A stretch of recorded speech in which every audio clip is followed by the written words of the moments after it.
दोस्तों, भगवान कृष्ण ने महाभारत काल में ही कलयुग का विस्तार पूर्वक वर्णन कर दिया था। कलयुग में लोग कैसे होंगे, जीवन कैसे व्यतीत होगा, लोगों का व्यवहार एक दूसरे के प्रति कैसा होगा, ये सब उस काल में ही बताया जा चुका था।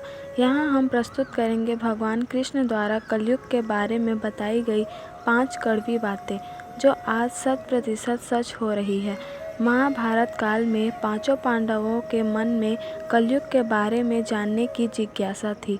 उन्होंने एक बार भगवान कृष्ण से पूछा कि कलयुग में मनुष्य कैसा होगा, लोगों के विचार कैसे होंगे और मोक्ष प्राप्ति कैसे होगी। ये प्रश्न सुनकर भगवान कृष्ण ने पांचों पांडवों को वन में जाने के लिए कहा और ये भी कहा कि जो कुछ भी तुम वहाँ देखो मुझे विस्तार में आकर बताना। पांचों भाई वन में जाकर वापस आए और भगवान कृष्ण को क्या बताते हैं, चलिए जानते हैं। युधिष्ठिर महाराज ने एक दो सूंड वाले हाथी को देखा और वो बहुत आश्चर्यचकित हो गए। जब उन्होंने भगवान कृष्ण को इस दृश्य के बारे में बताया तो भगवान ने उत्तर दिया कि कलयुग में ऐसे लोग राज करेंगे जो बोलेंगे कुछ और करेंगे कुछ और। ये लोग दोनों ओर से शोषण करेंगे। भीम ने देखा एक गाय को जो अपने बच्चे को इतना चाट रही थी कि बच्चे का रक्त निकल आया। भीम यह देखकर दंग रह गया और भगवान कृष्ण से इसका अर्थ पूछा। कृष्ण ने बताया कि कलयुग का मनुष्य अपने बच्चों से इतना आसक्त होगा कि ऐसी ममता के कारण बच्चों का विकास ही रुक जाएगा। यदि किसी का पुत्र साधु बना, सब उसके दर्शन करेंगे, परंतु यदि स्वयं का पुत्र साधु बना तो दुखी हो जाएंगे, रोएंगे कि मेरा पुत्र किस राह पर जा रहा है, इसका क्या होगा।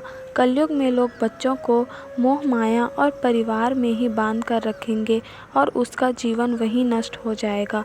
फिर भगवान ने वास्तविकता बताते हुए कहा कि तुम्हारे पुत्र तुम्हारे नहीं बल्कि उनकी पत्नियों की अमानत है, पुत्रियां उनकी पतियों की अमानत है, यह शरीर मृत्यु की अमानत है और आत्मा परमात्मा की अमानत है। अर्जुन ने देखा एक पक्षी को, उसके पंख पर वेद की सच्चाई लिखी हुई थी, परंतु वो एक मनुष्य का मांस खा रहा था। यह देखकर अर्जुन हैरान हो गए।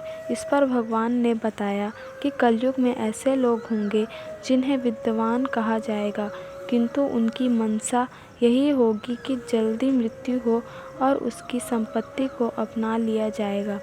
व्यक्ति का औधा चाहे कितना भी बड़ा होगा, परंतु उसकी दृष्टि व्यक्ति की संपत्तियों पर ही रहेगी। ऐसे लोग बहुत होंगे जो दूसरे के धन को छीनने को आतुर होंगे। वास्तविक सत तो कोई कोई ही होगा। नकुल ने देखा कि एक भारी चट्टान पर्वत से घिरी और बड़े से बड़े वृक्ष भी उसे नहीं रोक पाए, परंतु एक छोटे से पौधे से टकराकर वह चट्टान वहीं रुक गई। इसका अर्थ बताते हुए कृष्ण ने कहा कि कलयुग में मनुष्य का बुद्धि क्षीण होगी, उसका जीवन पतन होगा और इस पतन को धन या सत्ता का वृक्ष रोकने में सक्षम नहीं होंगे, किंतु हरिनाय रूपी एक छोटे से पौधे से मनुष्य का जीवन पतित होने से रुक जाएगा। भजन कीर्तन से मनुष्य की बुद्धि प्रबल होगी। सहदेव ने वन में अनेकों कुएं देखे, जिनमें से केवल बीच का कुआं खाली था, जो कि सबसे गहरा था। कृष्ण ने इसका अर्थ बताया कि कलयुग में धनी व्यक्ति अपने शौक के लिए पुत्री विवाह में, उत्सव में, बहुतायत में धन खर्च करेंगे, परंतु यदि किसी भूखे को देखेंगे तो उसकी सहायता करने में किसी को कोई रुचि नहीं होगी।